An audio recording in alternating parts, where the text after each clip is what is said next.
What's up, fam? First Sources here. So, I've been wanting to create a lot of different videos to cover a lot of different subjects around the NBA. But one thing that keeps coming back to me is I want to talk about the entire NBA and creating different videos on 30 different teams and 35 different players on each team, whatever it is. It's time consuming. It's going to take forever to really output that type of content for you guys. So, I want to try something. I've been wanting to just talk about the NBA, go around the NBA, talk about different topics, and talk about the latest news, things like that. Maybe we can make this a continuous, consistent thing. But for today, what I really just wanted to do is try something new, try a little bit of long form content, create something for you guys where, those of you who are fans of 30 teams around the NBA, let's get to it and talk about all those teams. I get a lot of questions at the gym every day. Celtics won 3 in a row. People are like, what can the Celtics do? Could they make a run for it? If we get Tatum, could we go to the finals? I get silly questions like that. Celtics can't rebound, save their life, and we'll talk about that. But I also get a lot of different things. People ask me about Derek Queen, Cade Cunningham. Are the Pistons legit? What's wrong with the Cavaliers? What are the Cavaliers missing? Let's talk about that. Let's talk about all these different topics. Let's get into the latest news around the association. Good morning, family, right? PNG, what's up? So for those of you who've been following Per Source, I appreciate it. I'm going to try something new here. I've never done anything like this. What's funny is I watch shows like this that cover different topics, whether it's politics, economics, things like that. I'm not sure if something like this for the NBA already exists. And if it does, my bad, bro. Like I listen to NBA radio, starting lineup, Frank Isola, Brian Scalabrine, phenomenal, right? But that's about as much NBA content as I consume because I want most of the opinions I give you guys to be my opinions and not inspired or, influenced from something else. I don't want to say words that don't belong to me. And I think that's how I was able to come to the conclusions that I have, like LeBron James is the greatest of all time. I love Kobe. I think Kobe is top 3 all time. A lot of people don't have him in the top 10. I don't care what they have to say. So going to try something new today. Going to get into these topics, and I hope you guys like it. If you do, let me know in the comments. And if you don't, I don't care. It's all good. Don't worry about it. For those of you who are new here, my name is Tony. I go by the Great TPR, run Per Sources. We've been doing this for over 12 seasons now. Wow, time flies, man. I moved to the United States in like 2007, 2008, that timeline, and I was super excited. I'm like, yeah, I'm finally back in Boston, back in my hometown. Like, I want to talk about the Celtics. Everybody was talking about Tom Brady and freaking the Red Sox. I was like, I don't even know what baseball is, bro. Like what is this, so I started Per Source a few years later just because I wanted friends to talk NBA basketball with, and I made a lot of friends to talk NBA basketball with. I'm super blessed. And let's get into the topics today. So I want to just say, by the way, the NBA season this is the best start to an NBA season that I can remember. Now a little bit concerned because we're starting to see some injuries, a lot of injuries, and a lot of different people have different opinions on what's causing this, and it's really it's kind of affecting the season. Like I'm a little bit worried. A lot of the national television games feature Victor Wembanyama. He's not playing, right? We have Anthony Davis hurt. We have a lot of people just being super cautious about the calf injuries. They don't want a repeat of what happened with the Achilles injuries to Tatum, Lillard, and Halliburton. Now let's talk about those. Lillard did have a calf issue. He had a blood clot issue. Halliburton was experiencing some calf pain from a grueling playoff run, and Jason Tatum had no calf issues to our knowledge. I've talked to people associated with the Celtics. They said there was nothing. It just came out of nowhere, right? So these things happen. The NFL and NBA are on high alert. Also, Kevin Durant, right? The NBA and the NFL are on high alert about these injuries, and they're trying to find an association or correlation between a calf strain and Achilles. And I think it makes sense, right? Like we've seen it happen enough times. It kind of makes sense, right? Like if your body's not functioning 100%, it makes sense that a ligament near that muscle would be compromised or is at risk to be compromised, right? But the medical community is actually not finding or not doesn't have data on it or not confident that there is a causation. Correlation may not be causation. So I'm sure that the NBA is going to invest a lot of money to investigate this issue. Teams really want to get to the bottom of it, right? Because we're seeing teams be more cautious than ever. And if you talk to old timers, they say, man, I don't remember a time when my calf wasn't tight. I don't remember a time when my calves weren't tired. And we didn't used to tear our Achilles. Some solutions, you have some people like, for example, Steve Kerr say maybe we should reduce games, go to a 72 game schedule. You have a lot of different people, say we should go to 62, 72, whatever it is. I think about it differently, right? I think about it as the pace of play has increased drastically. That stop and go players are just faster than ever. In the half court, I think I read something like we're talking like 2x speed now versus like 30 years ago, right? The talent is more athletic than ever. It's super fast, a lot of stop and go. We need to figure out what the fix is for how to avoid some of these injuries, maybe in the style of play. I don't think you can reduce games because you're talking about messing with history too much, right? No one's ever going to pass LeBron James in the all-time scoring list if you play less games. And also, I don't think it's a valid argument because it's November. We're today a month into the season, right? It's November 21st, so we're a month into the season and we're having this discussion. We're not having all these injuries and these discussions in like March. This is November, man. 17, 18 games have been played, right? I think it's more about how do we prep the players to be healthier. There's certain workouts we can do, certain calf warm-up braces, something like that we can do. But it's also maybe the style of play, maybe being able to, for perimeter defenders, to check offensive players early on in an attempt to slow it down. We hear a lot about the hand checking. The NBA allows a lot of hand checking right now, to be honest, except on the shooting motion, right? Defenses are more complex than ever. They're intense. But it may come to a point where the NBA may have to rely on defenders to slow down offenses in the half court to try to prevent a lot of these injuries. I am a fan of expanding the season. So right now we play 4 to 5 preseason games. We start the season October 21.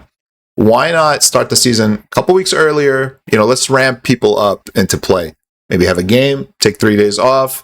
Have a game, take 4 days off, something like that, right? Get like 3 to 4 games in a couple weeks earlier and give players opportunity to practice, the opportunity to play games, ramp up their bodies.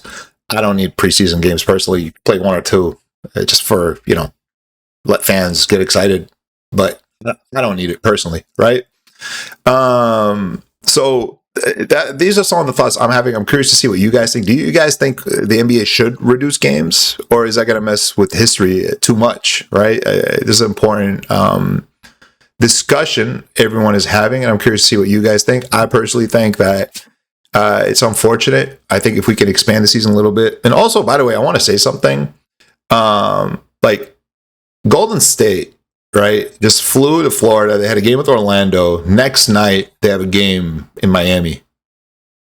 I can't believe we're still having back-to-backs 2025. This is not a new issue. But then, you have the Lakers, they play on Wednesday. They don't play again until Sunday. You get teams that have these long breaks. You get teams that play too many back-to-backs. We can do this a smarter way. Back-to-back should only be at home. You could do something where maybe Sunday you play at 1, Monday night you play, right?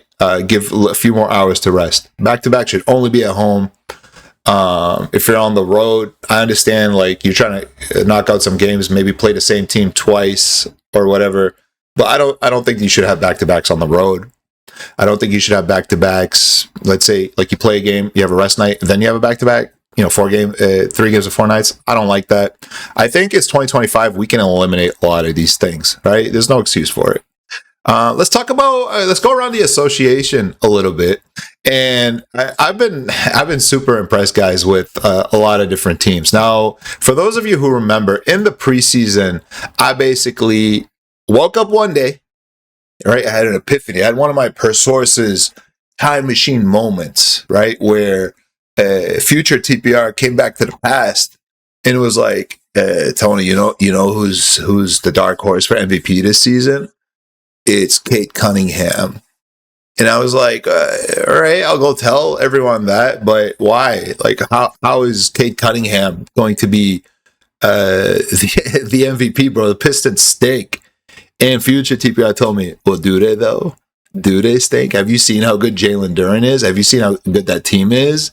If Malik Beasley can like stop breaking the law allegedly and be allowed back to the NBA, like they get that shooting piece back. Ivy can shoot 40% from three, like he's a really good improving 3-point shooter. They got Duncan Robinson, bro. Jalen Duren might be the best American big man, right? Kate Cunningham is looking like a superstar. He might be, you think of the best American players, like I think of Jason Tatum, Devin Booker, Anthony Edwards, Jalen Brown. There's a few guys, right? Kate Cunningham might be coming, bro. He might be the best American player soon. And what I love about Kate Cunningham is even in the losing years, he never pouted. He never whined. He never talked about joy. He never did the Ja Morant thing, joy. I'm going to go be depressed at a nightclub with guns. Like allegedly. Cade never did any of that. Cade just hooped, man. He worked on his craft. He improved. The Pistons drafted well. They made some good signings. And now we're seeing a Pistons team that has won 11 straight. And I'm clicking through a few different things. I know the lighting is going to change a little bit, guys. Give me some grace. This is a $5 million studio, but it's my first time using it. So, lighting, voice, it's going to get better as I do more of these. I'm practicing here, right? I'm going off the riff. I'm yapping about NBA basketball to, if there's one person out there that just needs a long form thing to listen to, go around the NBA. This is for you, fam. This is for you, brother or sister or mom. My mom will probably watch this, to be honest, but I hope there's two people that watch this that are not, one of them is not my mom. That would be cool. And if you're still here, drop like a basketball emoji in the comment, just so like I could feel better about myself. I could tell people, at least someone listened to a few minutes of this. So anyways, the Pistons, they're the number one team in the Eastern Conference. They would be number one overall, but like OKC Thunder doesn't believe in losing. It's not really something they do in Oklahoma, the land of unethical hoops. I love OKC fans, honestly. I think the NBA tested the Thunder market before moving the team there, and they love what they saw. And honestly, OKC Thunder fans have been some of the best fans in the entire NBA, at least the ones that live in Oklahoma. What I've noticed is most of the annoying fans never even been to Oklahoma. We show them a map, they can't find it. So anyways, yeah, if the Thunder would like lose a couple games so that Kate Cunningham and the Pistons would be first, that'd be very nice. That'd be very nice, right? That would be spectacular. It would be very cool. The Pistons are good. They've won 11 straight. They're 13-2. Is Kate Cunningham the MVP favorite as of right now? No, but he should be top 5, right? We got the Jokic, Giannis, Luka. So that's 3 fat Europeans. Shai Gilgeous-Alexander, unethical hoops. And the 5th one becomes interesting. Some people are going to go with Victor Wembanyama. I know Le French TPR would vote for Wembanyama for sure. Wemby's going to miss some time. Kate Cunningham should be slotted right there, man, to be a top 5 guy. And look, winning matters. Head-to-head matchup matters. Kate Cunningham can go out and beat the Lucas, beat Shea, beat these teams, get some impressive wins, not just beat up on bad teams, and finish number 1 in the East, which is looking good. It's looking good. Stay healthy. Kate Cunningham could be a serious candidate for MVP. In terms of dark horse, I personally didn't see too many people maybe pick Cade. Future TPR told me to do it. So who am I to argue with a man that has a time machine, right? One team that has surprised me a lot. Not a lot, but has surprised me because I'm not a Brandon Ingram fan. I've never been a fan. I don't like players that lose. When I talk about players that lose, I'm talking about Brandon Ingram. I'm talking about Zach LaVine. I'm talking about DeMar DeRozan. Which, by the way, you want to guarantee your franchise stinks, combine Zach LaVine and DeMar DeRozan. Great players together. They just get nothing done, right? Not impressed at all. Kings stink. Feel bad for Doug Christie. The Raptors have won 5 straight. They're 10-5 in the Eastern Conference. It's just funny because I was chatting with someone and I was like, the player has been the biggest disappointment for me. It's been Scotty Barnes. Scotty Barnes has not been that impressive. And lately he's blowing kisses while dunking. Scotty Barnes has been impressive. The Raptors have been impressive. Their new coach, I listened to him on an interview. What's his name? Raptors head coach. His name is Darko Rajakovic, Serbian. Okay, that makes sense now, right? He comes in. Raptors are good. They're winning games. They've improved the roster a little bit. Emmanuel quickly looks pretty good. RJ Barrett, the Snow Mamba, still looks mid. Ingram, Scotty Barnes look phenomenal. Team's exciting, man. I like what they're doing actually. And by the way, sometimes I get these thoughts. I don't know if I should say them out loud, but it's funny how Ja Morant, a player that is super problematic off the court, is problematic incidents or whatever effect on the court. Everybody's going after the Grizzlies head coach. This isn't FIBA, buddy. This is the NBA. You can't sub out 5 guys and sub in 5 guys. You can't reprimand your star player. You have to let him walk all over you, dude.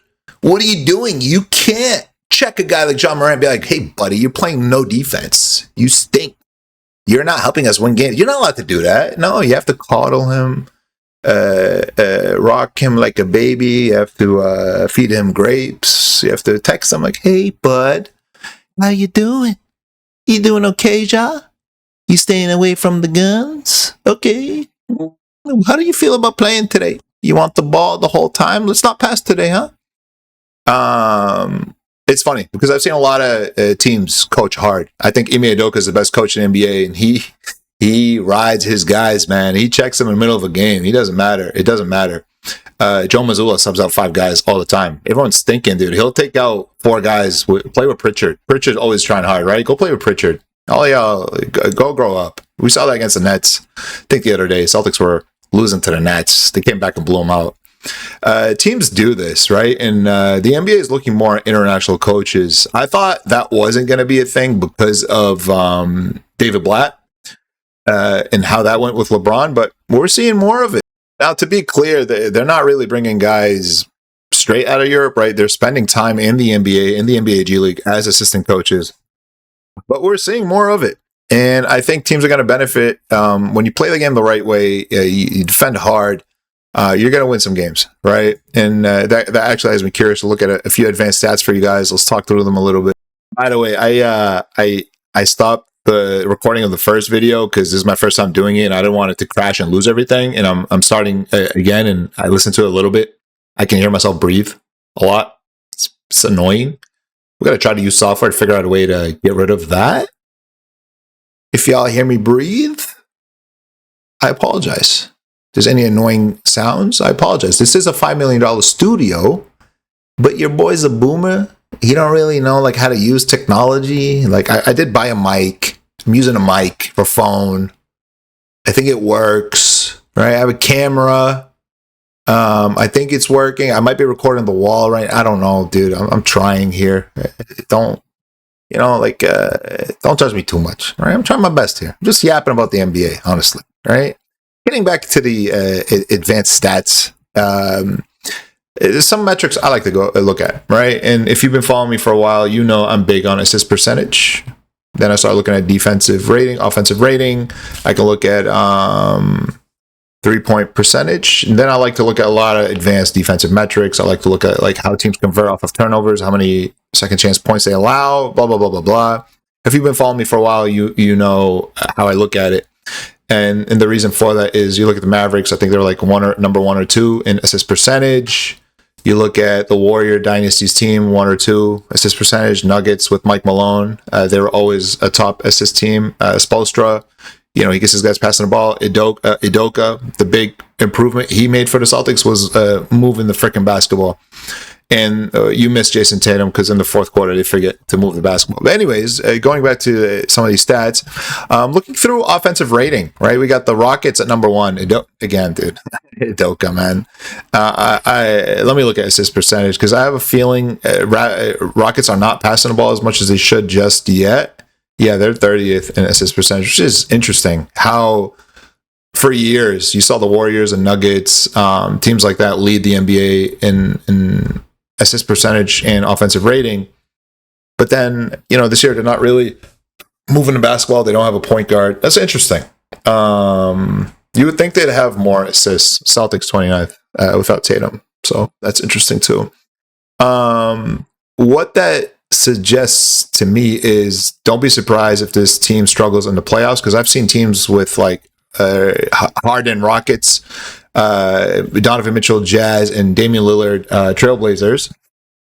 When you struggle to move the basketball, you pay for it in the playoff, right? I've seen this happen time and time again. I think the outliers to that have been LeBron James teams. Not the worst in passing, but they weren't that impressive. Kawhi Leonard Raptors that won the championship. Milwaukee Bucks. That was the most disgusting, ugliest championship I've ever seen in my life.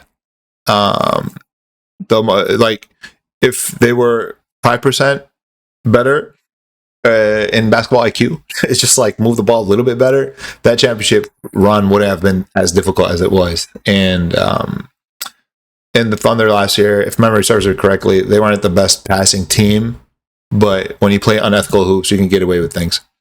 Anyways, going back to offensive rating, so we're looking at the Rockets, Nuggets, Knicks. That's cool. I mean, the Knicks were a good offensive team last year. Timberwolves, Thunder, Celtics. What the hell are the Celtics doing here, brother? A lot of isolation in the NBA in the regular season, huh? These teams going to have to learn to pass eventually. Spurs, Raptors. Raptors are 8th, right? That's interesting. Phoenix Suns 9th. 76ers 10th. Lakers 11th. Pistons 12th. These are all encouraging signs of fun teams that we like to watch. Suns, I call the Suns the Raptors of the West. Underrated, man. They're playing a lot better. When you build a roster around your strengths, good things happen. Which, by the way, who's the Phoenix Suns head coach? Who is it? Jordan Ott. Yeah, he's American. No Europeans there. Defensive rating. Can you guys guess who's number 1 in defensive rating? I'll give you a hint. Their social media team will post videos of how good they are defensively while literally blatantly showing fouls that are not called. Yeah, of course, it's the Thunder. Second, Pistons. Third, this is interesting. This is interesting because I thought fat Europeans play zero defense. Nuggets. Fourth, Mavericks.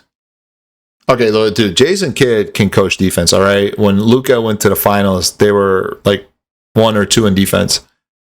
But this team stinks, man. Am I looking at it from bottom to top? No. Nuggets.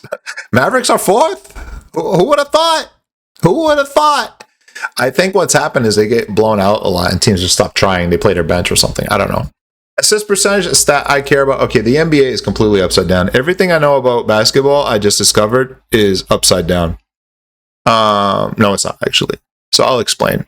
The Memphis Grizzlies are number 1, and the reason is their new head coach wants to move the basketball. That's his whole philosophy. That's why Ja doesn't like playing for him. They don't like playing for Taylor Jenkins. They want the ball to move a little bit. That's their philosophy. They got to be able to defend. They got to be able to knock down shots, but they're trying to move the ball. Utah has not been that bad of a team. Even in their losses, like they're competitive. They're fun to watch. They need better talent. They need to be healthy, right? Losing Walker Kessler sucks. They're moving the basketball. Atlanta Hawks are 3rd. Why? They are better without Trae Young. Simply put, it's by committee. Warriors 4th. Warriors are they're probably going to finish the season first. That's Steve Kerr, man. They move the heck out of that basketball. Their problems with Kuminga is not understanding that philosophy, which, by the way, Kuminga for Klay Thompson, who says no? I know the Warriors do, but that'll be interesting. Bulls 5. You get rid of DeRozan, you get rid of Levine, good things happen. Raptors are 6th, 7th, Miami Heat, 9th are Nuggets. So I'm seeing some consistent identities per head coaches, right? Spo, Kerr, Mike Malone, but now it's Adelman, which is why probably they've taken a few steps back. They like to move the basketball. So we have the Raptors. They're sixth in assist percentage. They are 14th in defensive rating, and they are 8th in offensive rating. They've grinded out some good wins. Now, it's too early to really know where teams are going to land in these advanced analytics, but it is interesting to see that how teams are shaping up as the season progresses. One thing I just noticed, by the way, that's like super interesting is you look at the Celtics being 6th in offensive rating and 11th in defensive rating. Dude, this is a decimated team trying to save money. I told you guys at the preseason, they're going to let Cornette go. They're going to let Horford go. They're going to make some moves just to shed money. And I even heard, man, from a really reliable source that there's they were a little bit freaking out in the offseason. They were open to trading Jaylen Brown. In fact, I even heard someone describe it as a likelihood by February to do it. I think my opinion is I would not be surprised if Derek White was moved. I expect Anthony Simons to be moved. The only two guys I don't expect to be moved are Peyton Pritchard, has a great contract, and Jason Tatum, because that's the guy, right?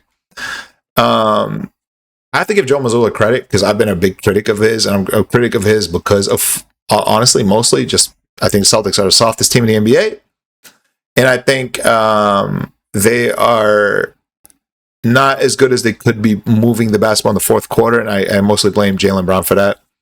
I have to give him credit, man. This team is a team trying to save money. They let go of Porzingis. They let go of their centers. They basically, they're trying to develop talent right now. They're trying to figure out who can actually play on this team. Can we get below the first apron somehow before February, right? Because you get penalized on the luxury tax stuff end of the season. So they're thinking, can we maybe move on Simons or something like that? So we're not repeat luxury tax offenders. I know they're still trying to save money. They're one of the worst rebounding teams in the NBA. Actually, I'm curious now to look at just the traditional. If I go to rebounding, defensive rebounding, I go down 22. Dude, they're improving, actually. They're not as bad as I thought they would be. The way the Celtics view it is they have 8 rebounds on the bench. It's called Jason Tatum. I'm curious to see where this team goes as the season progresses. People at the gym today, my friend Championship Dan asked me, and also my friend Fred asked me all the time, like, what do you think about this team? Like, they've won a few games now. They don't look that bad. They don't look as bad as maybe we thought they'd look. What do you think they're going to do? I think health is going to matter a lot. I personally, my expectation, my prediction, what I think is going to happen is they're going to try to save money by February. I don't think they're gearing up for a championship run this year. I actually don't even want Jason Tatum to return this year. I want him to come back next year. Be fully healthy, dude, please. I don't want what happened to Klay Thompson, ACL into Achilles to happen to you, right? God forbid. But maybe there's a chance to, if the Celtics are like, look, maybe we're not going to be championship contenders, but we have a good team. Maybe the new ownership's like willing to spend the money, willing to live in a luxury tax. We can move Anthony Simons in the summer. Maybe for a center if we need something like that, or we can draft someone. All right, we've got Robert Williams III. I keep saying we because, bro, I play for the Celtics, dude. I think the Celtics, here's my prediction. Celtics are going to try to save money, but if February comes, man, and the Celtics are a few games above 500, they've been relatively healthy. They haven't been decimated by injuries. Maybe they like the idea of being competitive, man. Maybe they don't give up on the season, man. Maybe they try. Maybe they see what they can do. What I envision is Jason Tatum, sit your butt at home, bro. Get healthy next year. Even though I know you want to come back. I know, Kobe, Idol, etc. I want to see the Celtics without Tatum beat the Knicks. That's my ideal world, bro. Can I get that matchup, please? Can we figure out how to situate this? Speaking of the Knicks, 9-5. Mike Brown. He plays 9 guys deep, man. He ain't Thibodeau. He actually uses our bench. He's actually a way better coach. He actually uses the 10th guy that I thought was really good in college. Look, dude. I like to see Jalen Brunson play a little bit off the ball. I do like to see this. I think it's a good sign, right? When I see things like this. However, I love Thibodeau, man. He did the impossible uh, for New York. New York was irrelevant, man. No one like Knicks. I feel bad for Knicks fans because the Knicks fans are the best, man. They're phenomenal. They're great fans, man. They're loud, whether it's WWE or boxing or wrestling, UFC, whatever, basketball. Madison Square Garden is always lit, bro. Here's the thing. I'm not a Mike Brown guy, man. I'm not a believer. You know, the Knicks last year were fifth in offensive rating. Where were they in defensive rating? Let's see here. Defensive rating, Knickerbockers were 13th. All right. Not as good as it could be, but that's what happens when you get Karl Anthony Towns, right? Offensive rating this year so far, again, it's early. We don't really know where teams are going to land. But if I look for the Knicks, where the hell are the Knicks, bro? Am I blind, dude? I got to figure out how to show this screen to you guys. So you guys are like, what are you looking at? What are you looking for?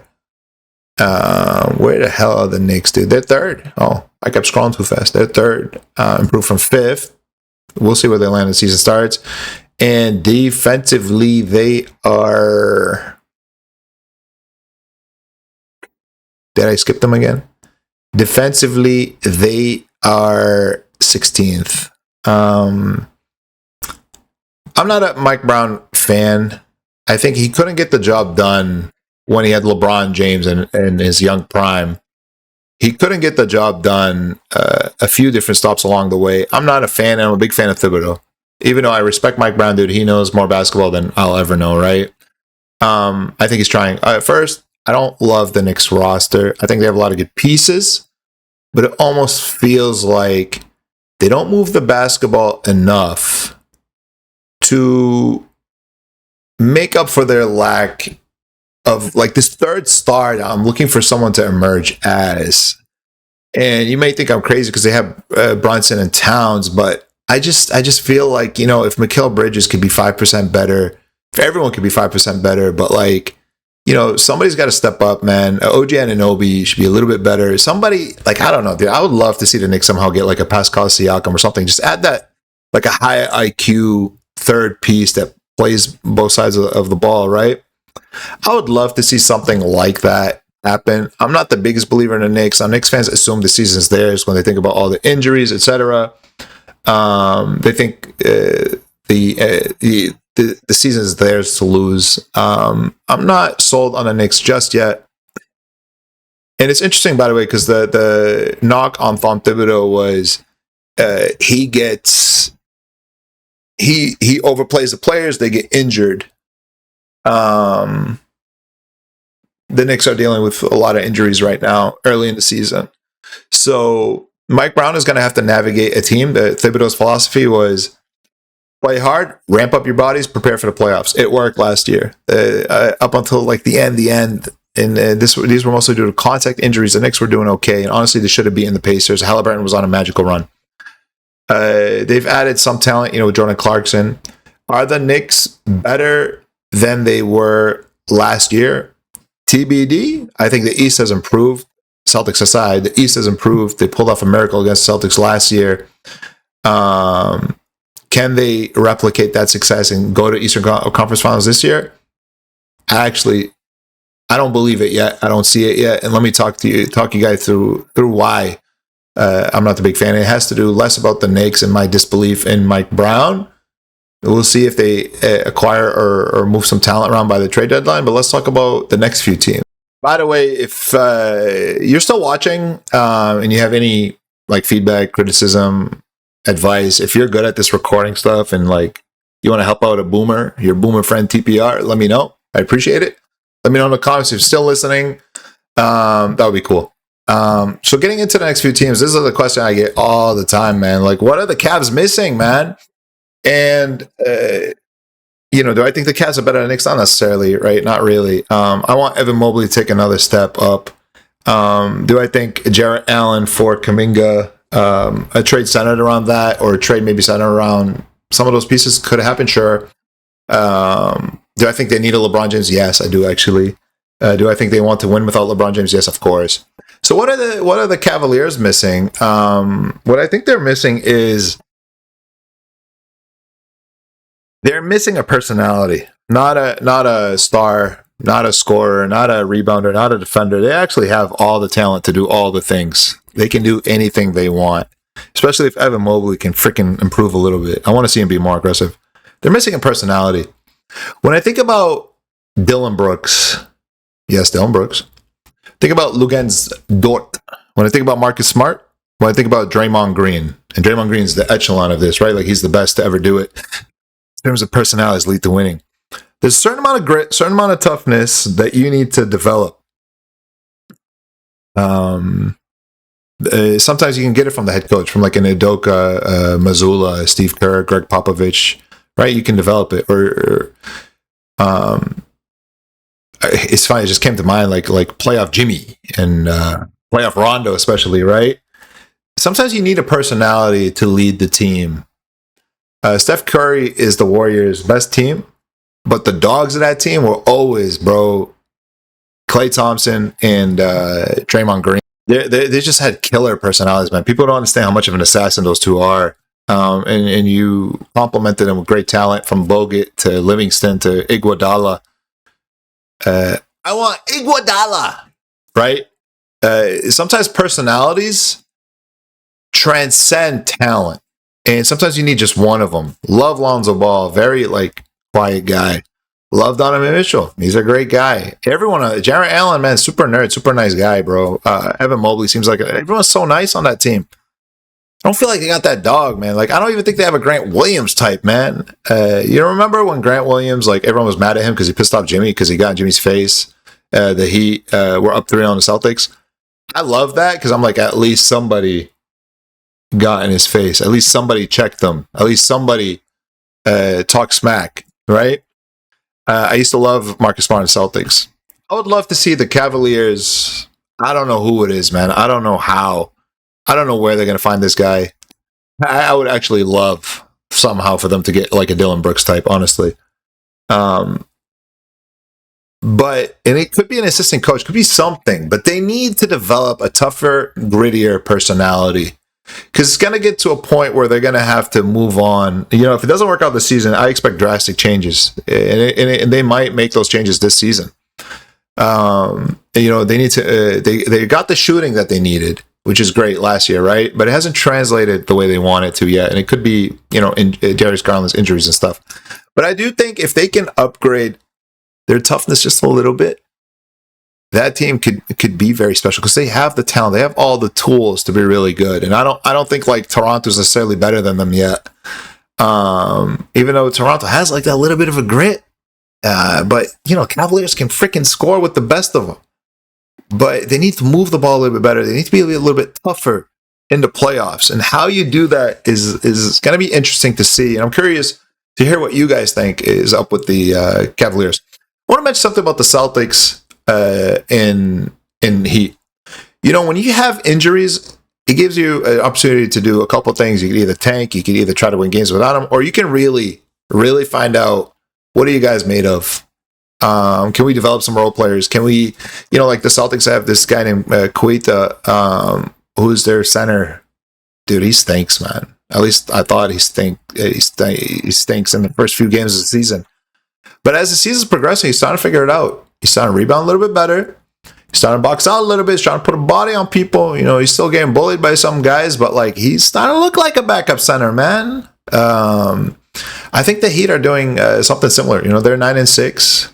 Dude, they're coached by maybe the actual best coach in the NBA. I know Udoka is, but Spoelstra's right up there. Dude, they look good, man. They look like they're developing talent, even without Bam Adebayo and Tyler Hero. It's going to be very interesting to see what the Heat could do. I think as those guys come back, they just need to keep developing talent. You know, they got a guy like Davion Mitchell off night, right? I'm a big fan of gritty personalities, but ultimately they get their grittiness from the top. Comes from Pat Riley, Eric Spoelstra.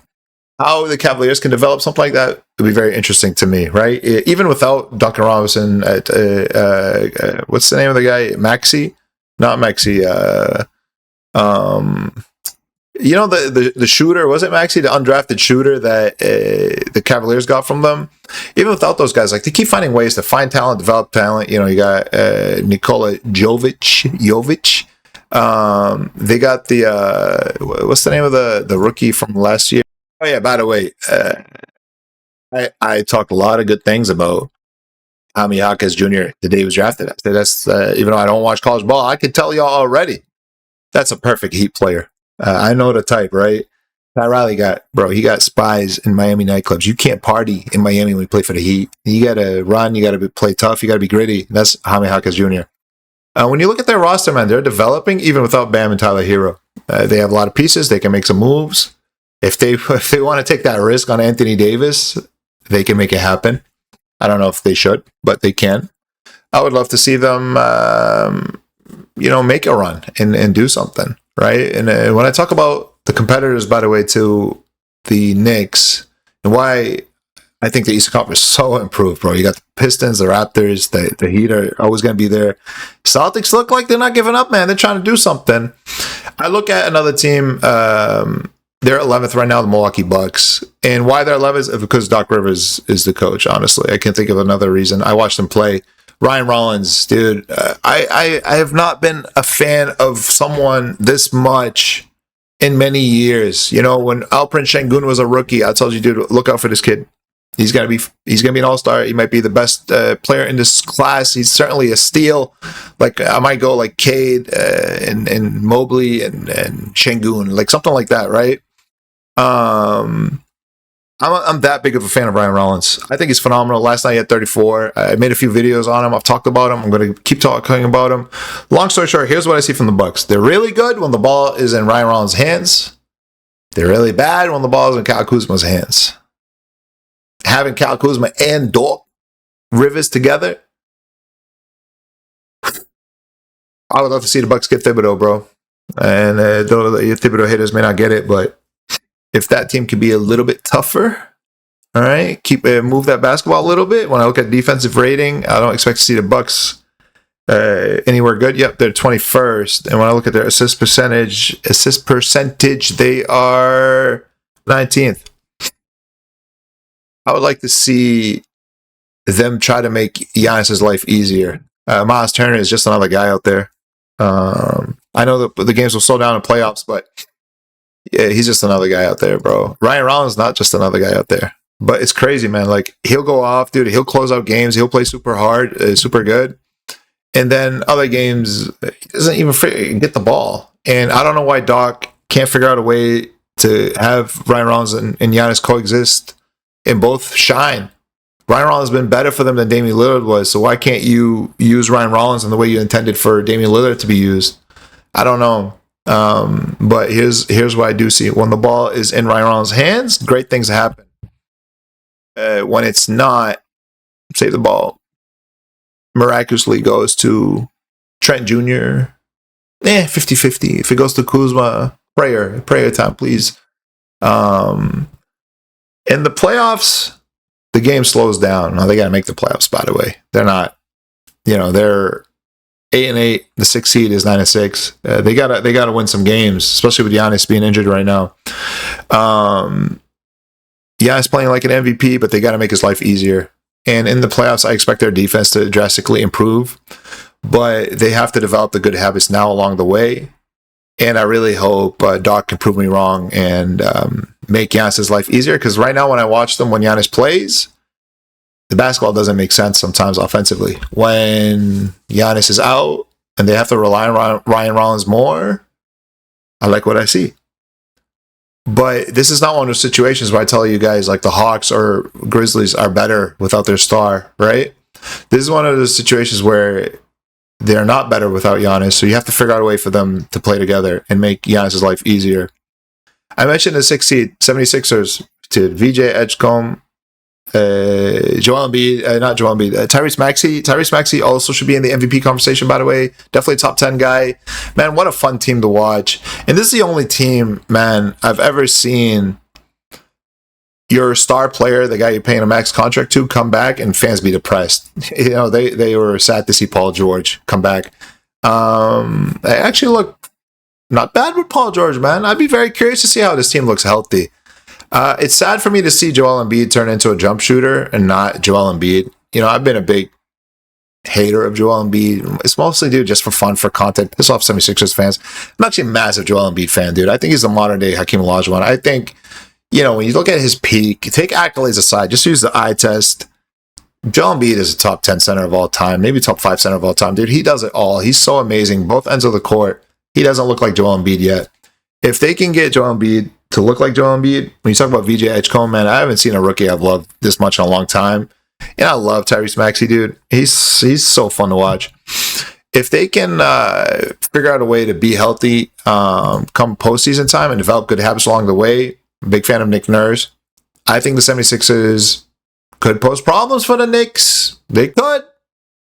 Don't say actually talent-wise, 76ers can compete with anyone in the Eastern Conference if they're healthy and playing at their best. But that's asking for a lot, especially because we've never really seen Embiid do it. Ever. You know, that one year they lost to Kawhi, but they had Jimmy Butler. Talk about those personality types earlier, right? And what have the 76ers done without Jimmy? He what was his name? Tobias Harris over me? Tobias Harris over me? Yeah. This video is it's going a little bit long, boys. I don't know if you guys are into this type of stuff. See, the way I listen to my videos is I like long form stuff. I like to listen to it pieces at the gym, taking a shower, playing video games that I don't need audio a lot, like League, for example. Maybe that's why I'm iron. I like to listen to long form stuff. There's not really anything that good in the NBA world. You know, there's podcasts with like, you know, people that don't take this seriously, don't really follow the NBA. They're just yapping, or there's like team specific podcasts. Me personally, I only listen to the starting lineup, sometimes NBA Jump or whatever it is, the afternoon Sirius XM show. But for me, I just want something entertaining, something to listen to in long form that really covers the entire NBA, because I'm a fan of the entire NBA. And there's not really something like that out there. So I'm hoping that this serves a need maybe for that one person out there that's looking for what I've been looking for a long time and it just doesn't exist. Or if it exists, please let me know. And no one has the $5 million studio that I have, dude. No one's a billionaire like me that can just invest in a $5 million studio. Like, yeah, build it in a day. You know, it's a $2 for you is like a $5 million for me. I just throw some money, a big studio pop up. I need to find someone to teach me how to use microphone and camera. But besides that, I have a $5 million studio, and none of the podcasts or whatever you guys listen to have a $5 million studio. The Great TPR is winning just by investing in this beautiful studio. Look at it, dude. Like, I can't do my arms too big because the studio is magical and it crops me.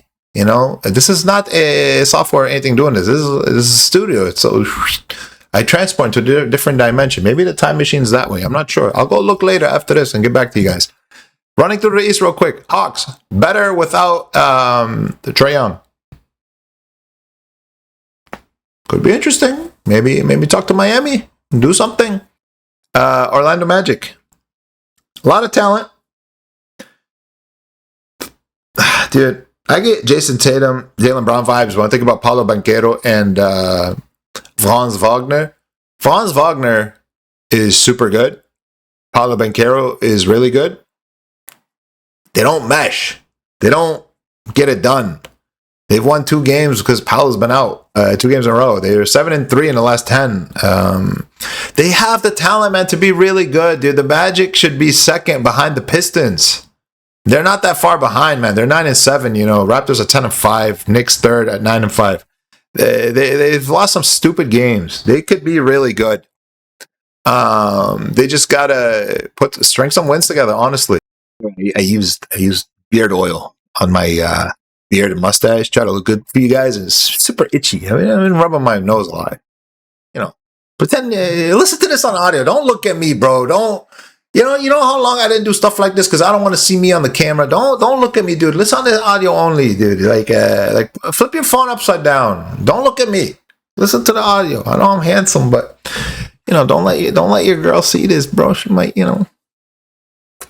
I want to see the Magic string some wins together. I'm actually gonna, I think, do a deep dive on them. I want to figure out why they stink, and I want to figure out why the Hawks are better without Trae Young. I think I already know. Actually, they defend better and move the ball. Celtics, Joe Mazzulla, man, gotta give him credit. The Celtics should be a lot worse. This is a team that has okay talent at like 3 positions. The rest stinks. They should not. They're barely in the NBA, bro. Like some of these things I see.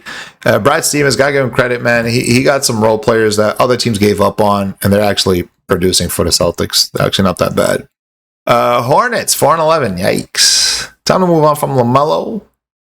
Con Knipple. Very good. You know, I showed my mom the 2025 draft class. I told her, pick who you think. She doesn't know who these kids are. I'm like, pick who you think is the best player of this class.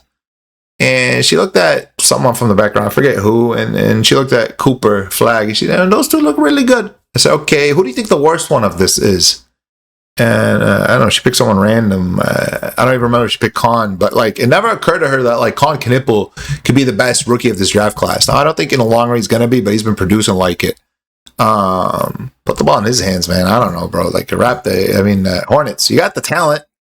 Figure it out already. Move on from LaMelo Ball, bro. Give me someone who actually plays the hoops. Maybe you and Memphis just like swap or something. Send LaMelo to. So how about this? LaMelo for Kuminga. Who says no? I don't know. Figure it out, dude. Right? Nets. Michael Porter Jr. He should be traded to Warriors for Kuminga. That's my trade of the day. Trade Michael Porter Jr. for Warriors. I feel like Warriors are just trying to maximize. Kuminga's their one asset. They want to get like a player and a pick for him. Dude, Michael Porter Jr. fits your system. He's tall. He rebounds. He freaking shoots threes. Come on, get it done, dude. Get it. Do I got to do everything for you guys? Trade Kuminga for Michael Porter Jr. Indiana Pacers, tough team. They don't got Tyrese Halliburton. They need to figure out their situation. You know, when you lose 2 starters from a finals team, you gotta stink, bro. And they do stink. Washington Wizards. A lot of people like Alex Sarr. A lot of people like, what's his name? Keontae George. They're 1-13. The Wizards, dude, do people even go to their games? Like, figure it out, man. Trade, is Middleton still there? McCollum, are they still there, dude? Who's on the Wizards? Who besides Alex Sarr and George? Who plays for the Wizards? It's Keyshawn George, by the way. Yeah, they got Cam Whitmore, they got Trey Johnson, they got Chris Middleton, Marvin Bagley III still in the NBA. It's a luxury to be tall, I guess. Wizards did move to Seattle. I don't know, bro. Like you guys think, like, figure it out, please do something. Like, I'm tired of the Wizards being bad every year. The Pacers, they get a gap year, sure. Wizards, figure your thing out. Now, we're wrapping up the Eastern Conference. I know this video is stretching a little bit. You guys may like that it's stretching. You guys may feel like it's too long. Again, I'm open to feedback, criticism. Going to talk about the Western Conference next. I'm going to kind of go through this a little bit quickly. Maybe next video we'll linger more on the Western Conference. Not too quickly. Going to spend some time on some teams, but I'm going to talk through the Western Conference and let's share some of my thoughts. And it's interesting because the first thing that stands out to me is the East more competitive this year? All right, is this the Western Conference? It's looking interesting. Now, I'm curious, is the East actually more competitive or more, not more competitive, but like, I feel like there's more teams maybe competing for like that middle of the pack. So let me show you guys what I mean. You got the 76ers 9-6 at 6, Bulls 8-6. Oh, by the way, Bulls look good, Kitty. I don't know if I talked about them, but they look fun. Anytime you get rid of DeMar DeRozan and Levine, better things happen. You got the Celtics 8-7. You got the Bucks at 11th at 8-8, right? But when I look at the West, dude, the Jazz are at 10 at 5-9. Wow. So the Clippers should maybe try to move there because they're 4-11. You got the Trailblazers at 6-9. Then you got the Warriors 9-8 at 8th. So when I look at who's 10th in the East, 8-7 Celtics, then Jazz 5-9. It's looking like the conference is flipped, and that's why I don't want to really entertain the top 16 NBA playoffs, regardless of conference. I think keep tradition, keep history, and these things usually even out over the decades, right? Top of the West, we got Unethical Hoops. OKC Thunder. Look, man, they're so freaking good. They've lost one game, I think, to the Trailblazers. Trap game. They've won 7 straight, 9-1 in the last 10. Shea Gilgeous-Alexander looks like a MVP repeat. The Thunder are Chet Holmgren has improved. Everyone's improved. They keep finding. Sam Presti keeps finding random guys to add to the team that can shoot. You have a kid. What's his name? Topic, who has testicular cancer. Now, basically how that's going to go is if he just had surgery, which I'm assuming as a young man probably caught it early. He should be able to come back, honestly, any day now. I wouldn't be surprised if he comes back any day. If he needs chemo, it's going to take him a couple of years to be 100%, right? I don't think he needs it. But I haven't heard anything. I'll do some research on that. But anyways, they keep finding guys. They're 15-1. They don't even have their all-star in Jalen Williams back yet. J-Dub, bro. They don't even have him back yet. How are they? Dude, Unethical Hoops really pays off. They defend hard. They foul the hell out of you. And refs are like, we're not going to call fouls all game. Maybe more teams should do this. Denver Nuggets, Adelman. Coach Adelman, his dad was a legend in the basketball world. Looks like his kid has some talent. He can coach, man. I'm actually a big Mike Malone fan. I think the Knicks should have hired him. I'm a big fan of Mike Malone. I didn't like the firing. I thought Calvin Booth was a problem. I think you give this roster Mike Malone, that's a guaranteed championship. The Nuggets are my personal favorites to win it all, but if they don't win it all, it's because they let go of Mike Malone. That's just my opinion. But man, what a beautiful team the Nuggets are. When Jamal Murray is healthy and scoring, and you got different guys scoring, like you don't need to move the ball as much as Jokic had to in the past. I mean, the Nuggets have had to in the past. So the assist percentage is not as impressive as it usually is, but the Nuggets are looking very good. They've added some depth with Hardaway, Cam Johnson, Bruce Brown. They look pretty good, man. I'm actually a fan of what they're doing. They've lost Christian Brown for a few weeks now, and they're still winning games. They're 8-2 in the last 10. The Nuggets are probably still my favorites to win it all. I think they gave OKC the most trouble last year. I think Nikola Jokic is the best player in the world. I think he's the MVP favorite. But they got to stay healthy. They got to keep building good habits, and they have to defend. The defensive performance that Jokic put up last night against Derek Queen was an embarrassment. Even though they won, even though Jokic is not the best defender in the world, he's still a very good team defender on a very good defensive team. But they have to not lose games. Home court advantage is really going to matter in the playoffs. They learned the lesson the hard way last year. OKC, man, is just super hard to beat at home, and it looks like they're chasing the Warriors' record. So you can't afford to have long series against other teams, and to give the Nuggets the best shot, they have to finish at least second in the Western Conference, second or third, right? They can't drop below that. So you guys know who the Nuggets are. You guys know how I feel about them. Let's talk about the Rockets. Amen Thompson is actually insane. He's really good. Ime Udoka, I think, he's a top 3 coach in the NBA for sure. Like, I really like Udoka, Steve Kerr, and I know Steve Kerr, right? Don't be so shocked. And I love Eric Spoelstra. The Rockets are tough, and let me tell you guys a story about Udoka that I've heard and probably seen. Honestly, I'm trying to remember. It almost feels like I've seen this. But like, I remember when he was in Boston, he would argue with players, publicly, middle of a game, and they have heated arguments. I think it was with Jaylen Brown, and by the end of the timeout, they just show each other love and get back to it, and it made Jaylen Brown a much better player. Udoka is the type to check all his players. Now, it's sad that they lost Fred VanVleet, but anytime you lose a star, what it gives opportunity for is players to develop, find out what you really have, and find out things about players maybe you weren't sure of, or give opportunities to other players. The Rockets added Kevin Durant. What is that piece they needed? Similar to the Cavaliers, like they needed something, right? And for the Rockets, it was championship experience. It was scoring at the end of the shot clock. And, anytime you can add Kevin Durant, it's a luxury. What I didn't see, or actually, one last thing, Alperen Sengun, I told you guys his rookie year, did trade everyone, build around him. I was right? They look really good. What I didn't see, because I don't watch college basketball at all, actually, because I want to judge people in the NBA. I don't want to be influenced by what they were doing as teenagers. Reed Shepherd, bro, that little fella, that little midget, little guy. Should probably blur that word out. I don't feel like to say that word anymore. My bad, bro. If you're not. By the way, like, I call him short as a joke because I don't know if you guys knew this, but I'm 6'1", and he's 6'2". He's taller than me, but like in the NBA world, you know, if you're not 7 foot, you look tiny.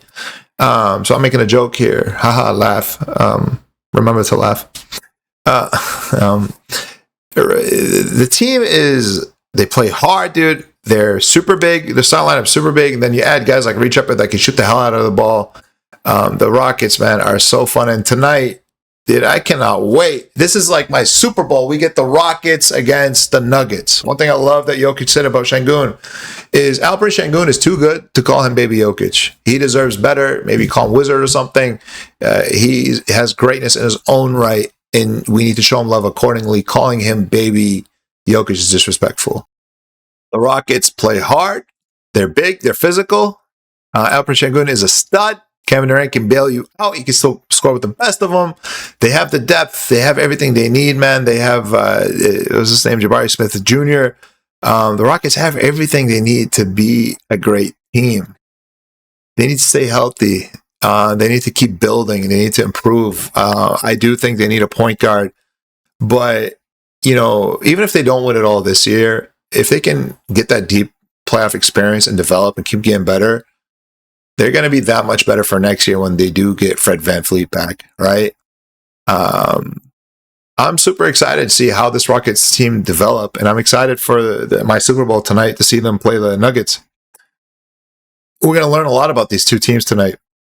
But look, man, coaching matters in the NBA. It still matters. You get tough guys, and it's no surprise to me that, like, tough men, you know, they're just tough fucking men, are doing really good in the NBA. And I think about guys like Mazzulla, guys like Udoka, guys like even, you know, Steve Kerr and Eric Spoelstra. You know, they're just men and leaders of men, and they do so good and so well, and they're so just really good at this. I'm not surprised to see them lead these teams being tough physical teams. And I would like to see more teams really think long and hard about their coaching and what they're trying to accomplish. And sometimes you just have to be that Mark Jackson type where you're looking to develop young men into grown men, because Memphis has had some great coaches, but they're not able to get through to Ja Morant, for example. And maybe it's a culture thing.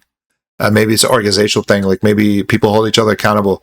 But the Rockets, to me, are proof that you don't need to tank.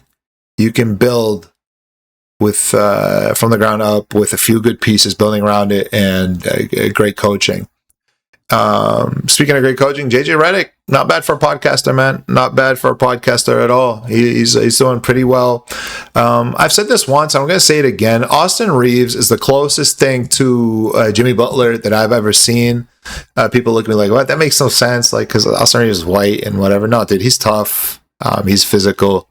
He likes to get to the basket. He's a good passer. And playing with Luka, by the way, you could tell they love each other genuinely as bros. Like, there's love there. And B, you could tell he's learning from him. Like, man, do you know how hard it is to make DeAndre Ayton look like a top 10 center again? A guy that was looking like he gave up on the NBA. Like, dude, he didn't want to go play at a game because there was snow. Like, come on, bro. Like, grow up, right? That man's going to be obese by the end of the season, because you got Austin Reeves feeding you. You got Luka Doncic feeding you. You got Marcus Smart feeding you, which, by the way, how big of a fan of, how good is Marcus Smart, bro? And then we think about who else do the Lakers have, dude? We got Marcus, we got Luka, we got Austin Reeves. Am I missing anyone? Oh yeah, they got the greatest of all time, LeBron James, who in one game, which, by the way, the NBA gave him like 5-day break for some reason. I want to watch the Lakers, bro. Why do I gotta wait till Sunday from Wednesday? Why? or Tuesday. When do they play, dude? Like what? They play Tuesday. They don't play again until Sunday. While the Warriors got to play like every day. They got to play twice in one day or something. I want to watch LeBron, dude. The greatest of all time's back, and he looked really good, man. He looked like he fit in. He looked like he wanted to distribute a basketball and almost be like a much better Draymond Green on the offensive end. I'm kidding, but like he was moving the basketball, was rebounding, he was shooting limited shots. I'm sure once he gets in his groove, like he'll be a 30-point guy again. But man, the Lakers look like they're maximizing everything. And if I was the Lakers, I would not think about trading Luka Doncic for Anthony Davis ever, because Luka Doncic looks like maybe the best or second best player in the world. I don't think any GM in the NBA would ever trade Luka for Anthony Davis, but just in case somebody would, I advise you never think about it. Spurs, look, I cannot believe a team, which by the way, just to wrap up the Lakers, do I think they're serious contenders for an NBA championship? I do not. I do not yet. Because I question their defensive ability when it matters most. You are talking about a 41-year-old. You are talking about Luka, Austin Reeves. That's concerning for me. So my only concerns about them are defensively. But so far this season, they've been pretty good, actually. Not bad, actually. 17th. And I think that has to do with a lot with like some of the role players they have, from Marcus Smart to Vanderbilt to Ayton, et cetera, et cetera. Rui Hachimura, great role player. I think they need to keep trying to develop talent, and when you let a guy like Dorian Finney-Smith go, you got to replace that with developing talent internally. I'd like to see the Lakers develop one more guy, whether it's like a LeBron James Jr. or someone else. I would like to see them add, another defensive piece. I would like to see Gabe Vincent actually earn his money. I'd like to see Vanderbilt earn his money. Honestly, he hasn't been that impressive. I would like to see the other pieces on the Lakers keep improving. I think here's the deal: for the Lakers to be a championship contender, everyone has to be 5% better. Everyone has to defend at a higher level. And in the NBA, you can have one defensive liability, you can't have two. If, let's say, LeBron takes a step back defensively, he's 41, dude. Luka, you have to play the best defense of your life. You've been a part of a number one defense in the NBA when you went to the NBA Finals. I think there were one or two. I know you can do it, but the Lakers have to keep this ball rolling and keep improving. And JJ Redick, credit to him. He's such a good coach, man. Not bad for a podcaster. Not bad at all. I'm a big fan of the Lakers. I love watching them. They're the most fun team to watch for me. And the fact that you add the greatest of all time, even if he's not who he was 5 years ago, he's still very good. And you're still bringing the greatest basketball mind, or one of the greatest basketball minds, to your team. He's an extension of the coach. He knows how to play the game of basketball. And it looks like, we have a small sample size, but it looks like he's willing to enable Luka Doncic to take the reins in ways he tried to do with Anthony Davis, but Anthony was just not that guy. I'm excited to watch the Lakers. Spurs, I cannot believe a team that has Stephon Castle, Vassell, Harrison Barnes, Wembanyama, also add Dylan Harper. Man, I am such a Dylan Harper fan. This team can compete with anyone. I think they can give the Nuggets problems. I think Victor Wembanyama is unguardable. He's a super duper star. If everyone's healthy, and that has to include Dylan Harper, by the way. I'm a big fan of the rookie. He and Ryan Rollins remind me a lot of like a Chris Paul hybrid with someone else attributes. They're really good. They're really high IQ. They're really good at basketball. If you can keep getting a little bit better, keep improving. By the way, they also have Keldon Johnson. Like, that team is stacked, dude. I don't understand how they're so stacked. They're not going to be able to keep that team together for too long because people are going to get paid. But that team is super good, man. And if they can keep improving a little bit, I think, honestly, they can compete with anyone in the NBA. Anyone. Even OKC's unethical hoops. Victor and Chet have a little tall, skinny boy rivalry going. I think it hurts Victor that Chet won it before him. I think it's going to kill Victor if Chet wins the Defensive Player of the Year before him. So Victor got to get healthy, got to stay away from I'm not gonna make that joke. I'll make it later. From little boys jumping at his calf, if that's how he got hurt. I don't know, but Pajimski. But they need to they need to just keep building good habits. They're still super young. It's hard to trust super young teams. You know, what's nice about the Thunder is they had Shai Gilgeous-Alexander. The Spurs have Harrison Barnes in terms of like that veteran experience that can add to a team. But I think sometimes you need it to be your best player that's that veteran. So I think the Spurs are going to be a freaking problem, bro, for 2-3 years from now, maybe next year. This year, I need to see a little bit more. I think they're really good. When they're good, they have some bad habits. They let teams that shouldn't beat them in ways that shouldn't be done. I would like to see them fix those bad habits. That's going to take time. They're still a super young team. Timberwolves. Love Anthony Edwards. I like some things about the Timberwolves. I like Finch. I don't know, like the Cavaliers, right? Like, what are they missing? Who the hell plays for the Timberwolves these days? Timberwolves roster. Is there anyone new? No, it's all the same guys from last year. You know, they're kind of stuck with that the apron, right? The luxury tax. Anthony Edwards is phenomenal. The whole team got to be good. You know, teams like the Timberwolves and Bucks, I don't feel like they do everything they can to make their lives easier on the offensive end. I think they get frustrated. I think Anthony Edwards verbally expressed his frustration last year. I need to see. I'm not a believer in the Timberwolves, even as much as I am a believer in the next team, Phoenix Suns. Why? Because I think Devin Booker is the most slept-on guy in the NBA. When I talk about that personality type, Anthony Edwards has that personality. Devin Booker is a good guy, man. He's a super nice guy, but he's super talented. But when you add a Dylan Brooks, you know, you add that grittiness, that toughness that the Suns need, right?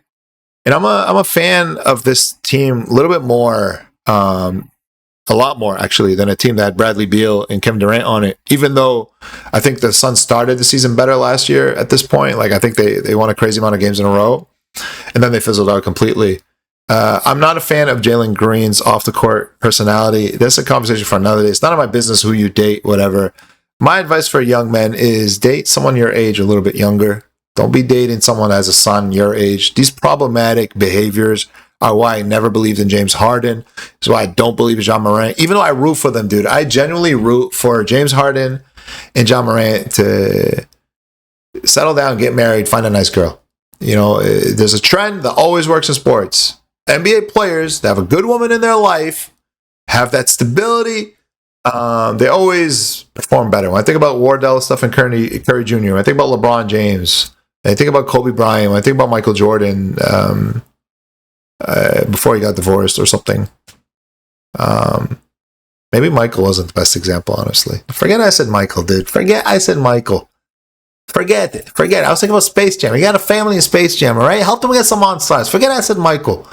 But going back to a lot of these guys, I think Shai Gilgeous-Alexander, Jrue Holiday, like I think stability helps.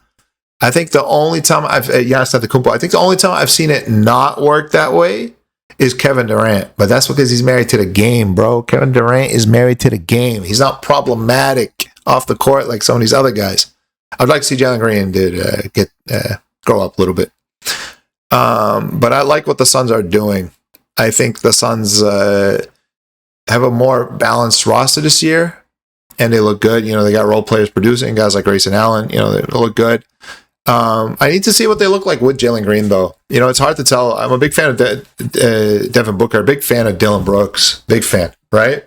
But I need to see what they can do a little bit more.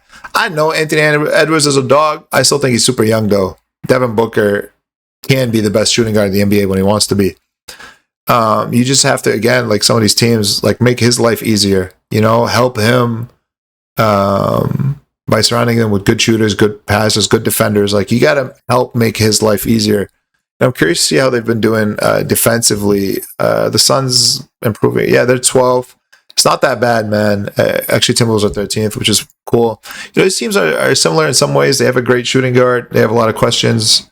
They have scorers. They have good role players. I'm curious to see who's going to break out, who's going to create some separation. Suns show flashes of potential to be a really good team. Where they can take it, I don't know, especially when they have on their heels at 9 and 8. You got the Golden State Warriors. Look, we know who the Warriors are. Here's my opinion. Trade Kuminga for Michael Porter Jr.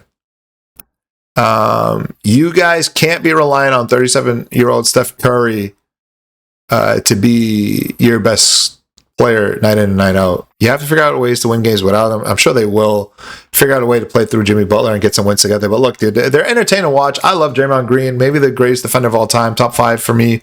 I like him, Kawhi, MJ. I like a lot of guys, but I think Draymond is actually up there. I have that much respect for him, right? You have to figure out ways to make life easier for Wardell. You have to figure out ways to win regular season games without Wardell. The Warriors were dealt the worst schedule in the NBA, man. I'm pretty sure they played 2 games in one day once, bro. I swear. The way Steve Kerr's been complaining, they must have played 2 games in one day. I think Adam Silver tried to schedule them for 3 in one day, honestly. They played so many games, man. The Warriors are 9 and 8. What was that? 21 games. The Nuggets, I suck at math. 17 games. The Nuggets have played 14. The Rockets have played 13. That's a lot of games, dude. A lot of travel to on the road, right? What is their road? Their road record is 4 and 8 on the road. Holy shit, dude! They've played 12 road games, 5-0 at home. Interesting. 12 games on the road. I look at teams like Nuggets, Rockets. They played 7 on the road. So, they gotta find a way to make life easier. But dude, Kuminga is just not bought in. And I don't know what else the Warriors can do to get him to buy in. If I'm them, I try to find a high IQ player that could pass the basketball and knock down threes. Why I like Michael Porter Jr. is because I've seen him be a part of a championship team. I've seen him be a part of a team that can pass the basketball. And he would fit in there. And I think maybe the Nets would be down to figure out a way to, swap Kuminga for him. But I don't know if he's even available. So if it's not Michael Porter Jr., I think it's got to be that type of player somewhere out there. Now, you want to get fair value for Kuminga. Like, I would like to see them get like a Grayson Allen or Dante DiVincenzo or one of these types of, gritty, tough guys that are down to move the basketball and can knock down threes. Now, the question is, who do they have to move for him? Because I think Kuminga's their one piece and they really want to maximize the return on that. So obviously Grayson Allen or whatever is not enough. I'm not a Kuminga fan at all. I don't like his game. I don't like dudes, man, like guys like Kuminga, guys like Derek Queen, where only guys that are impressed by YMCA hooping are impressed by him. Not a fan. And to be honest, I don't think Jimmy Butler or Draymond are fans of Kuminga. Oh, I do have a trade for the Warriors, but I don't know if the Warriors would do this. I don't know if the player would be interested. I don't know. Look, if this was NBA 2K, I would do it. In real life, I have questions, especially because of recent performances. But I would strongly consider trading Kuminga for Klay Thompson. It feels like the aura, the magic, just ain't there, dude. Something's missing. And I can't help but feel like it's Klay Thompson. A player that can play defense. When he's not dating Megan Thee Stallion, he can shoot threes. So, yeah, maybe that should be the trade. Trade for Kuminga for Klay Thompson. But Megan Thee Stallion is banned from California. That might be the move. Portland Trailblazers, they put some good wins together with the new head coach. They start moving the basketball a little bit more. They play around. They play around their new acquisition. He's been good, looking like the favorite for most improved player, looking like maybe a potential all-star. But dude, they're 6-9. If they're in the Eastern Conference, they would not be a top 10 team. They're okay. They're okay. The Jazz are okay. They're actually not that good. They've been playing okay basketball at times. I think if you combine the Jazz and Trailblazers, you get a good team. As of right now, they're still trying to develop young talent. Scoot Henderson has not been. Has he even played yet this year? Like, he's not been that impressive. Ace Bailey looks like he's a rookie. He's okay. Losing Walker Kessler hurts. They gotta figure it out. I think 9 and 10 is primed for like the Clippers and Grizzlies to jump in there. Maybe even the Kings. Clippers, should be able to. The Grizzlies have a big problem. It's called John Morant, and because when your leader or your best player or whatever is not bought in, the rest of the team's not really bought in. I think they're giving Isola problems. They're not playing up to their potential. I think they're moving the ball better than they did last year, but they're not defending at a level that's good enough to win games. And they get blown out too much. They're 2-8 in the last 10. Look, the Grizzlies could be a good team, but they're going to have to buy in and play the game the right way. They have the talent to be much better than what they are. Now, I genuinely root for John Morant. I don't want to see, this Ja Wick era continue. I want to see a young man grow up and show kids that bad behaviors or bad mistakes don't define you. And don't get it twisted. John Morant has been an idiot several times in the past, and I hope he keeps getting the help he needs. But honestly, sometimes as a man, you just got to grow up. You can't be talking about getting help and blaming his father and stuff. Like, sometimes as a man, you just have to grow up. And I think when John Morant does that, he can be a much better player. I think ever since he had that interview where he said, "I'm not worried about anyone in the West. I'm only worried about the Boston Celtics." It's been downhill for him and the Grizzlies since then, and the lack of humility has really come back to bite him. And the Grizzlies have been downhill ever since they traded Dillon Brooks. Fans were quick to blame him. They were quick to blame Taylor Jenkins. Look how they look without their heart and soul. Not impressive. I'm not giving up on them completely just yet.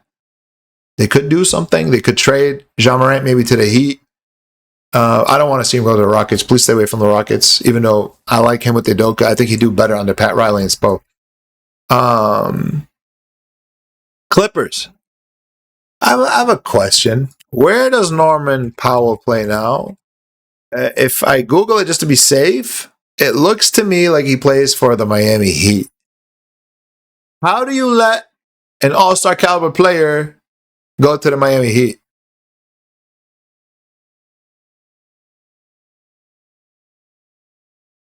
I was excited for the Clippers. When they got Bogdan, I thought they got a high IQ player that can generate some scoring for them. And I'm a big Kawhi Leonard fan. I think Kawhi at his best, like peak Kawhi, he's so good, man. Like I have an argument that he was neck and neck with Kevin Durant. They lose Beal for the season. They get John Collins. It's been not that impressive. James Harden's been hooping out of his mind, but they can't stay healthy. Tyronn Lue's not maximizing their abilities on either end of the floor, even though he's a good coach. Chris Paul's just wasting his time there. I don't look. There's some organizations that are just cursed. The Bobcats tried changing their name to the Hornets, and they still stink. Clippers are right there with them. I grew up, laughing at the Clippers, never taking them seriously. And even though they have one of the best owners in the NBA, even though they circumvent the salary cap allegedly, I don't know why anyone would pay Kawhi to advertise anything, especially tree planting. They're a huge disappointment, and they quickly went from a team that they could be the favorites to what the hell's going on. I feel bad for Clippers fans. I need to see more. Dallas Mavericks. That's a video on its own, man. Look, give Cooper Flag some grace. He's good. I think he's the best rookie of that class. Even though I love VJ Edgecombe and Knuppel and Dylan Harper. There's a lot of kids from this draft class I like. I think Cooper is gonna be the best. He learns faster than anyone. Super smart. He's physical. He's tough. I don't like that he did the too little to what's the name of the kid that won the dunk contest. I apologize. I forget his name. I'm a boomer, bro. I'm getting old, dude. My memory is, Mac McClung. I don't like he did the too little to him. Like, that's beneath you, dude. You got to grow up a little bit. You got to, don't get tough with those guys. Get tough. Like the other day, I think he had a good move on Giannis and Miles Turner. Like, that was good. I like to see things like this, right? I think he's going to be fine. I think Cuban being back involved is good to save faith. I think Finley will be fine. Look, they had to. You make the worst trade in NBA history. You got to fire the guy. I hate to see people lose their jobs, but I think he's made enough money. He'll be fine. And I thought Nico Harrison did a good job at times, right? He got good role players around Luka. Should have signed Jalen Brunson, but it's all good. Like, he put a decent team around Luka. But he made the worst trade in NBA history. And this is in a league where we saw the Clippers trade for Paul George for SGA and attach a lot to get SGA. To get Paul George, I mean, right? That trade looked like the worst trade ever, but you have to give them grace because SGA wasn't SGA yet, and Paul George, that was Kawhi's requirement. When you trade Luka Doncic, who has looked like a top 3 player the last few seasons, for a guy that he's won a Mickey Mouse bubble championship in Disneyland. Otherwise, not that durable, not that good. Very good when he wants to be. Usually doesn't. Anthony Street Clothes Davis is his nickname, according to TNT, Charles Barkley. That was the worst trade in NBA history. Now it's how do you move on? How do you put some decent talent? If I was the Mavericks, I rebuild, dude. I acquire as many assets as I can. I give up on trying to win. That was foolish from the start. And by the way, I'm not saying this now. I said it at the time. I hated the trade and everything about it. I'm not an Anthony Davis fan, to be honest. I like Kyrie, but he's hurt, right? If I'm the Mavericks, I trade everyone and try to build around, get some picks, get some assets to build around a Cooper Flag, who's going to be very good in the NBA. Kings, I love Russ Westbrook. He wants to live in California for his family. I wish he was somewhere else because to be associated with DeMar DeRozan and Zach LaVine, the Bulls of the West, no hope, no chance. Give up on the season. I'm sure at some point they're going to have like a 5-game win streak. Everyone's going to go nuts. Like, oh, look how good DeRozan and LaVine. I don't care, man. They don't win. They've never won. The Raptors won when, they replaced DeRozan with a winner in Kawhi Leonard. I know LeBron left the East, but still, I know there were some injuries, but still, DeRozan just doesn't get it done. If DeRozan was on that Raptors team, they don't win the chip, right? Lastly, New Orleans Pelicans, dude. I've been going almost to war with Pelicans fans because I've said repeatedly, because I did a deep dive. I did many videos on the kid. Dude, I am not a fan of Derek Queen at all. I think he's the worst defender I've ever seen. I think it's not just ability, it's defensive IQ, it's knowledge, it's stuff that he should know at this age. It's stuff that other rookies don't struggle with. Like, he's that bad defensively. He's the worst I've seen since Alperen Şengün. And Şengün at least tried. Şengün at least hustled. Derek Queen doesn't do none of that. He has some offensive talent against the mediocre defenders or teams that aren't really taking the Pelicans seriously. We saw him do some damage to Jokic last night, but that's my criticism of Jokic. Like, Jokic, you can defend much better than that. Don't let a rookie do that to you. I don't think the Nuggets were taking the Pelicans that seriously. Derek Queen has flashes of looking decent. He tries to pass the ball a lot, which leads to turnovers. Sometimes it leads to assists. He can't shoot the 3. It limits the overall thing. So his stats might look good, but because he can't shoot the 3, he sets up a lot of turnovers and a lot of bad shots for his teammates. He doesn't close out often. He doesn't hustle often. He doesn't box out often. Even though from game to game, I'm seeing him at least try to box out, which means he's been talked to. Offensively, he has some signs, some flashes, but it's never anything super impressive. I don't think he does anything offensively great. I don't think he even tries to offensive rebound at times. I think he has an okay mid-range. Doesn't shoot the 3 well. I think he's hit 2 threes so far this season. Here's the thing. To figure out if I'm right or wrong about Derek Queen, here's the equation. The Pelicans essentially used 2 picks to get him. They used their pick, and they traded an unprotected first-round draft pick to Atlanta to get him. When you're the worst team in the Western Conference, and you're top 2 worst in the NBA, and the three worst teams are basically equal odds to get the number one pick. Imagine that the number one pick of a stacked draft class next season goes to the Atlanta Hawks. I think that's the team they traded pick to. You just traded the number one overall pick and another first round pick for Derek Queen. Is he good enough to justify that trade? Is he that good? So before you criticize me and tell me I'm wrong about Derek Queen, is he good enough to be the number one overall pick in the NBA? Is he better than whoever comes out next year? I don't watch college ball. I hear names, guys like Boozer or whatever. I don't watch college ball. I don't know. But is he better than Knuppel? Is he better than Cooper Flag? Is he better than VJ Edgecombe? Is he better than Dylan Harper? Hell no. Not even. I don't think he has the potential to be better than those guys. Maybe like sometimes I see flashes where he could be an okay player. Do I see him having an Elper and Şengün type of career? No, I don't think he's that good. Do I see him being an okay player? Maybe. I think if you can't defend in the NBA, you can be an okay statistical player, good fantasy player. Your team's going to stink, dude. They're last in the NBA. And Pelicans have their own problems, right? Zion almost never plays. They need a point guard in the worst way. Like, they don't have anyone to make Derek Queen's life easier. They need to upgrade at the guard position. They need to upgrade at the forward position. They need to upgrade everywhere. But essentially, I think they made a grave mistake, an impatient mistake, trading what could be the number one overall pick next year for him. Now, look, if you guys told me they traded a protected pick to get Derek Queen, I'd be fine with it. Like, whatever, man. Top 3, top 5 protect, I'd be like, sure. But when you trade a unprotected first round pick and you're the worst team in the Western Conference, look, logically, mathematically, doesn't make sense to me. I'm able to have a logical analysis of his game and of that decision because I don't watch college ball. I didn't fall in love with him in college like some of you guys did. You guys see highlights. You see a couple nice buckets, a couple nice assists. You think he's really good.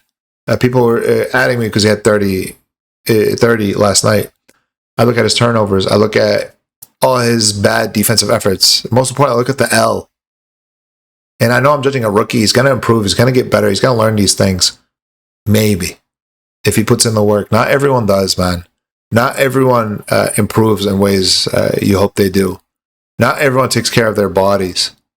The kid needs to improve his body tremendously. He needs to get stronger, right? You can't be getting bullied by everyone, basically. You need to get stronger. He needs to get quicker. He needs to get in shape. And he needs to watch tape around the clock, like Rajon Rondo it 24/7. When you have that many weaknesses, it's hard for me to buy in. All right, and I'm curious how you guys feel about him. If you're seeing something I'm not seeing, or if you have a different take on it. But essentially, I'm just looking at like what I care about is team success. I think what they did to acquire Derek Queen was a grave mistake. Oh, baby, that's the longest I've talked NBA basketball with you guys since I used to do those lives many years ago when I had a full head of hair. I need a Diet Coke. I need an inhaler, honestly. Like I need to, freshen up a little bit, right? I need to maybe go touch some grass. Look at the sunlight. Y'all think we got sun, dude? It's so cold in Boston, man.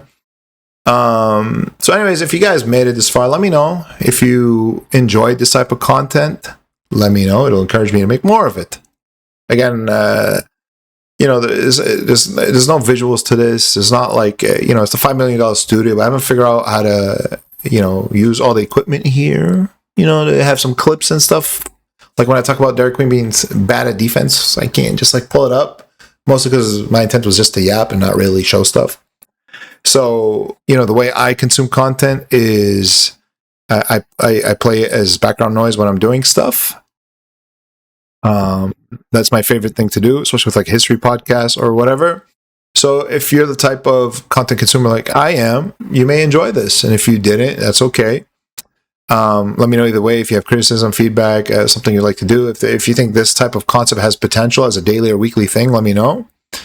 I know we covered a lot of topics, and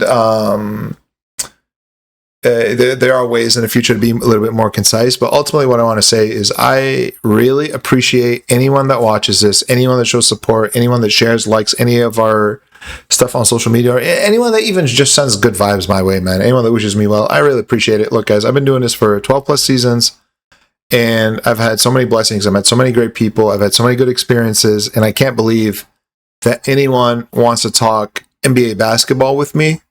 Never mind thousands of people and millions of impressions on a daily basis. That's very humbling as a young man from Boston, you know, kid that grew up in Lebanon, and I wanted to talk NBA basketball with anyone, and I couldn't find friends to talk basketball with. You know, I struggled to make friends in the first place. Never mind find people that love the same thing I love the way I loved it. This is very humbling for me, and I appreciate you guys, and I don't take this for granted, you know. And making this type of stuff for me is just fun to talk NBA basketball. I just love NBA basketball so much. It's brought so much joy to my life. I love the history of the game. I love the present of the game. I'm super excited for this season, how it's going to play out. And if you love NBA basketball too, you may enjoy this and maybe want to chat some more about it. So for those of you that made it this far, thank you. Thank you so much. For those of you that enjoyed this, thank you. And maybe we'll do this some more. Let me know if you guys want some more of this. Thank you so much for you guys. And remember, per sources misses nothing.